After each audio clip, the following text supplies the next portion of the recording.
你好，我是留日生活博主老孙，谢谢你经常收看我拍的视频。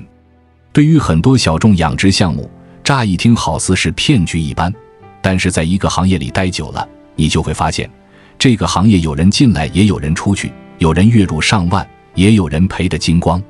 比如蚯蚓养殖，有人就是可以做到上百万的规模。蚯蚓是益虫，不但可以改善土壤，消除公害，能让土壤肥沃，其身还可以入药，名为地龙，可以消毒、清热、平喘、通络等，在安徽亳州和河南等药材市场有很火爆的需求。在南方有很多人喜欢钓鱼，就有人将养殖地龙的生意打到了渔具店或者钓鱼的渔场，一盒也不卖贵了，就卖1元钱，一天能出好几千盒。另外，现在各个电商平台店蚯蚓机热销，动辄几万、10几万的销量，你知道是为什么吗？正是因为近几年地龙干收购价攀升，由原来70元每公斤涨到300元每公斤，所以诞生了电蚯蚓机。不过专家表示，这种捕捉方式不光对蚯蚓进行了无差别伤害，还会对土壤中的其他生物造成了伤害，是一种灭绝式的捕杀行为。君子爱财，取之有道，在此也倡导大家，为了保护我们共同的家园，不要因为一点小利益干些违法的事情，给我们的后辈孙留下一片青山绿水。既然这样，那么在农村养殖蚯蚓的前景如何呢？蚯蚓养殖投入的成本并不算大，一亩大概在5000元至8000元，不同的养殖户、不同的养殖地，养殖结果的投入肯定不一样。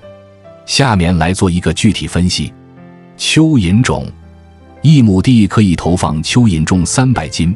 一斤的价格是45元，总计投入13500元。饵料投入，蚯蚓吃的饵料主要是家畜的粪便，比如牛粪、鸡粪、鸭粪、猪粪等。其中，个人认为牛粪最好，一亩蚯蚓总共需要17.5吨，而牛粪的价格大概是300元每吨，总计投入5250元。土地租金，一亩地是800元每年，其他费用包括水电费、工具购买的支出等，合计600元。这样算下来，养殖一亩蚯蚓总计要投入20150元人民币。至于销售渠道，目前来说，农村小型养殖场的主要销路就是渔具店。很多人一听说养蚯蚓送到渔具店就不感兴趣了。一想钓鱼能用到多少蚯蚓啊？如果你真的去考察一下渔具市场的话，就不会有这样的疑问了。可以说像河北、山东、河南这些地方养蚯蚓的大部分都是拉到南方的渔具市场了。当然，蚯蚓的用途很多，比如说饲料、药材等等，现在就是面膜、泡酒都有用蚯蚓的了。但是对于一般的养殖户来说，渔具市场绝对是最大的销售渠道，没有之一。接下来讲一个实际案例，90后夫妻辞去白领工作，创业晒蚯蚓，一年收入20万。在山东德州，许多专业养牛户拥有大量的奶牛和肉牛，每年都会生产大量的牛粪。过去，牛粪大多卖给附近农民堆肥，一吨牛粪卖20-30元。由于无法实现无害化处理，到处堆积的牛粪造成了环境中的头痛。新农人徐松夫妇则利用当地牛粪资源发展蚯蚓养殖，串起了生态循环养殖链。今年32岁左右的徐松夫妇2012年毕业后回到家乡，得知蚯蚓在制药、做化妆品、处理污泥等行业用途广泛，且养殖风险小、收益高，随即下定决心养殖蚯蚓。徐松说，用牛粪养殖蚯蚓，既能解决粪污难题，又能创造经济效益，而且蚯蚓的粪便还可以作为有机肥供给果园，称得上是一举3得。就是这个小商机，让他们本地区很多没有高学历又没有一技之长的普通人有了属于自己的一份事业。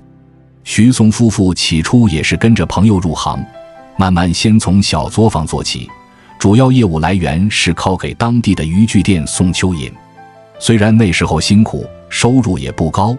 但是比起在外打工却轻松不少。一个偶然的机会，徐松发现了这个行业的真正业内门路，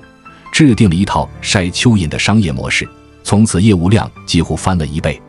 首先，他将所有的蚯蚓都晒干后再出售给药材回收商，利润相比新鲜蚯蚓提高了30%。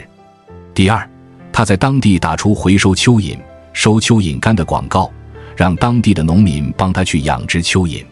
这样不仅让他赚了差价，而且养殖风险也会小很多。第三，他拓展蚯蚓加工培训，发展加盟商。虽然这一项起步较晚，但是效果非常乐观，短短1个月时间，他就发展了8个加盟伙伴，加盟费2万元，1个月就又收回了16万元。如今，徐松夫妇蚯蚓养殖事业已步入正轨，预计1年收入20多万。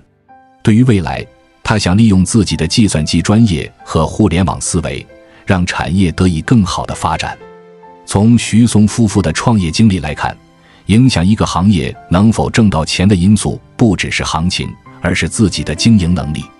像徐松一样，虽然做着和养殖户做着相同的生意，但是经过自己的创新，却比别人要更加成功一些。其实任何行业都一样，只有不断创新、不断学习、不断突破瓶颈，或许才能比别人做得更成功。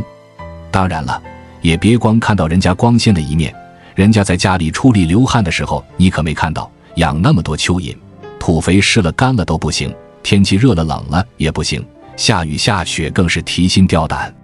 好了，今天就分享到这里，如果觉得对你有帮助，就给我点个赞吧，顺便再分享转发一下，谢谢你的大力支持。